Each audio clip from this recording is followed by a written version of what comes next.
അടിസ്ഥാന വേതനത്തിൽ സ്വകാര്യ ആശുപത്രി നഴ്സുമാരും മാനേജ്മെന്റുകളും നടത്തിയ ചർച്ച ഭാഗിക വിജയം. തൃശൂരിലെ സ്വകാര്യ ആശുപത്രികളിലെ സമരം ഭാഗികമായി അവസാനിപ്പിക്കും. അടിസ്ഥാന ശമ്പളം 32,700 ആക്കാം എന്ന് അംഗീകരിച്ച ആശുപത്രികളിലെ സമരമാണ് അവസാനിപ്പിക്കുക. All India health care providers അസോസിയേഷന് കീഴിലുള്ള 5 ആശുപത്രികൾ നഴ്സുമാർ അടിസ്ഥാന ശമ്പളം വർദ്ധിപ്പിക്കാമെന്ന് ഉറപ്പു നൽകി. സർക്കാർ പ്രഖ്യാപിച്ച മിനിമം വേതനം അംഗീകരിക്കാനാകില്ല എന്നാണ് മറ്റു ആശുപത്രി ഉടമകൾ സ്വീകരിക്കുന്ന നിലപാട്. നഴ്സ് സമരത്തിൽ തൃശൂരിൽ നടന്നത് മണിക്കൂറുകൾ നീണ്ട ചർച്ച. ഒടുവിൽ സമരത്തിൽ ഭാഗിക വിജയം.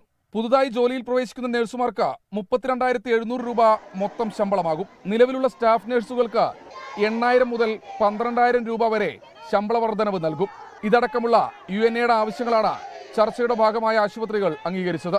All India health care providers അസോസിയേഷന് കീഴിലെ ആശുപത്രികളിൽ ട്രെയിനി നഴ്സ് സമ്പ്രദായം നിർത്തലാക്കാനും തീരുമാനമായി. അതായത് 1,333 രൂപ എന്നുള്ളതായിരുന്നു ഞങ്ങളുടെ ആവശ്യം.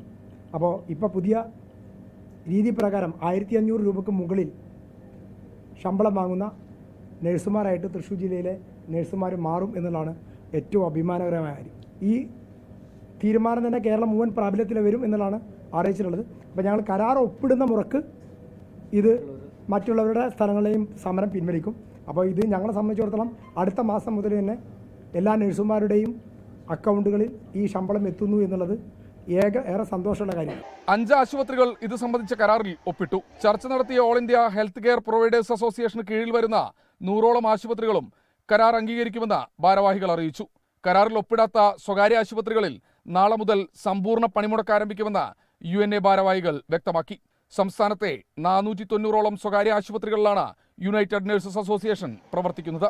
24 തൃശൂർ. ലോകത്തെവിടെയായാലും ഏത് സമയത്തും 24 വാർത്തകളും ഓഗ്മെന്റഡ് റിയാലിറ്റി പാക്കേജുകളും എക്സ്പ്ലെയിനറുകളും വിശദമായി കാണാൻ ഞങ്ങളുടെ YouTube ചാനൽ നിങ്ങൾക്ക് സബ്സ്ക്രൈബ് ചെയ്യാം.